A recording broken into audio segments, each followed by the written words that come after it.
Hi everyone, my name is Avery Brenna Crumrine, the author of Intention into Action, and welcome back to The Follow Through. I've been thinking a lot lately about opportunities, especially because the last two talks that I've had were called Action Creates Opportunities, so I've really had to dig into this topic a lot for the last 2 months. But I want to talk about why other people feel like they're waiting forever for something to happen. Because I feel like we tend to look at opportunities as something random that just happens. Like one day someone's gonna just discover you or invite you somewhere or gonna give you a chance. And sometimes that does happen, but I feel like most opportunities are a lot less random than they look. Because you can't get opportunities you're never in the position to receive. You can't meet someone if you're never going to go anywhere. You can't get invited onto a stage if nobody knows you speak. You can't get referred for something if nobody knows what you do. And that sounds extremely simple, but I feel like it's one of the things that people understand and still don't actually apply. Because putting yourself in a position for something to happen usually means doing something uncomfortable first. It means going to an event where you don't know anyone, introducing yourself, following up, applying for something you don't know if you'll get, and saying yes to something before you fully know where it's going to lead. And there's absolutely no guarantee that any one of these things is going to turn into something, but that's the part people don't like. We want to know that the action is going to be worth it before we take it, but you usually don't get to know that. And I've seen this happen so many times in my own life. There are people I know now, stages I've spoken on, events I attended, and opportunities that I've gotten that I never could have planned out from the beginning. And when I trace them backwards, thinking back from now, a lot of it started with something super small. Either it was just going to one event or even just talking to one person. There was an event where I ended up asking a question to the person hosting, and then two people came up to me afterwards. And then it's following up after meeting people, saying yes to something that didn't seem significant at the time. And when you look back, there's this entire series of events that you never could have predicted. But it had to start somewhere. And I think this is really important because sometimes people look at somebody else's opportunities and only see the final step. They see someone speaking on a stage and think, how did she get that? They see someone featured somewhere, or invited somewhere, working with someone, building something, and it can look like that opportunity just appeared, but you don't see the 20 things that happened before it. You don't see the conversation 6 months earlier, or the introduction that they got, or the event they almost didn't attend that could have led to this. The first opportunity they said yes to, that wasn't nearly as exciting. You just see the result.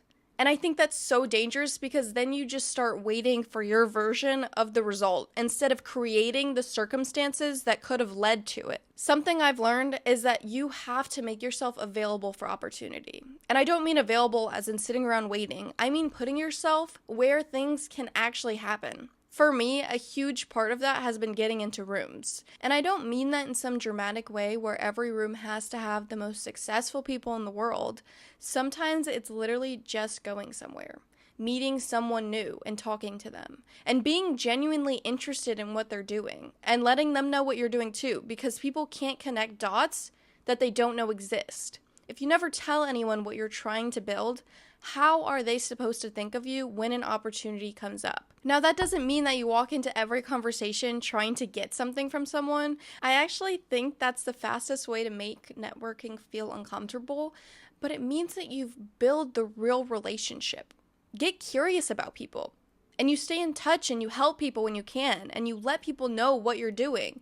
And sometimes, it could be months later, something comes from it. And sometimes nothing does. But that's okay too, because I think one of the biggest mistakes people make is evaluating every action individually. They'll go into one networking event and say, well, nothing came from it. Or they'll send one message and then nobody answers.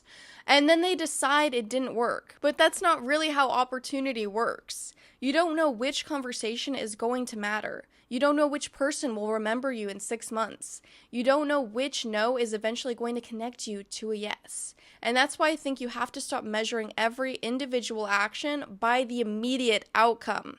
Sometimes the purpose of the action is simply to increase the number of possibilities around you. I talk a lot about rejection because this is exactly where that comes into play. If you're trying to avoid rejection completely, you're also limiting how many opportunities you can receive.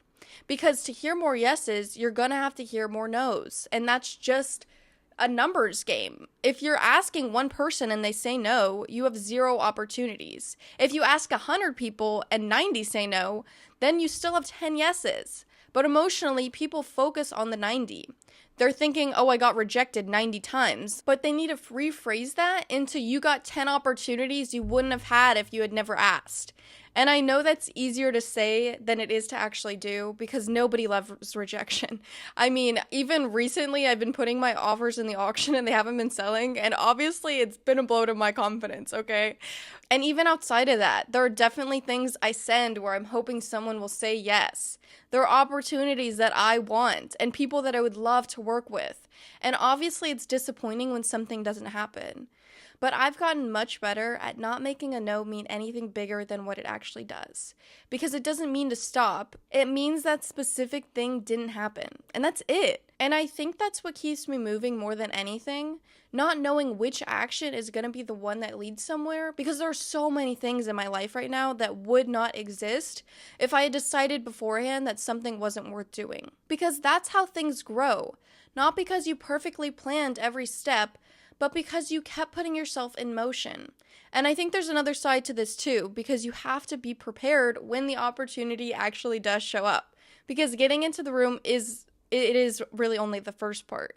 And then there has to be willing to speak, to share your idea, to introduce yourself, to explain what you're working on, and to actually take advantage of the opportunity you said you wanted.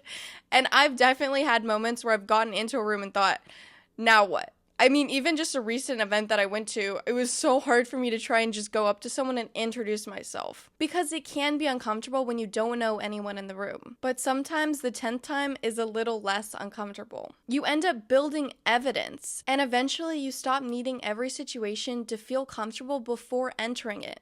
You trust yourself to figure it out once you're there. So if you're listening to this and I've been feeling like you're waiting for something to happen, I want you to just ask yourself a different question. Instead of when is my opportunity coming, ask what am I doing to put myself in the path of one? Who could you reach out to? What could you apply for? Or what room could you walk into? What's one thing you could do that increases the chances of something happening? Because you can't control when someone says yes. You can't control exactly where an introduction will lead, but you can control how many chances you give yourself. So put yourself in that room, introduce yourself, and then see what happens. And as always, intention doesn't change anything, putting it into action does.